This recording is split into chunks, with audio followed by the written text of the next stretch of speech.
Hi friends, welcome back to our channel. ఈరోజు వచ్చేసి ఈ వీడియోలో 5 డాట్స్ 3 చుక్కల ముగ్గును వేస్తున్నామండి. ఈ చుక్కల ముగ్గు వచ్చేసి చాలా సింపుల్గా చాలా ఈజీగా ఉంటుంది. 5 డాట్స్ 3 చుక్కలు పెట్టుకోవాలి. నెక్స్ట్ వచ్చేసి ఇంక ఇలా కర్వ్ షేప్లో వేసుకోవాలండి. నెక్స్ట్ వచ్చేసి ఇంక ఈ కర్వ్ షేప్ వచ్చేసి చాలా సింపుల్గా చాలా క్యూట్గా ఉంటుంది. నెక్స్ట్ వచ్చేసి ఇంక డబుల్ కర్వ్ షేప్లో వేసుకోవాలి. నెక్స్ట్ వచ్చేసి లోటస్ డిజైన్స్ వేసుకోవాలి 4 వైపులా.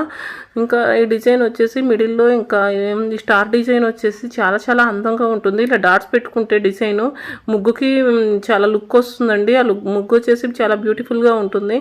బిగినర్స్కి ఈ ముగ్గు వచ్చేసి చాలా ఈజీగా ఉంటుంది. నెక్స్ట్ వచ్చేసి లోటస్ డిజైన్స్ వేసుకోవాలి. లోటస్ డిజైన్స్కి ముగ్గు వచ్చేసి చాలా అందంగా ఉంటుంది. ఈ వీడియో కనుక మీకు నచ్చినట్లయితే వీడియో లైక్ చేయండి, ఛానల్ని సబ్స్క్రైబ్ చేసుకోండి. Thank you for watching.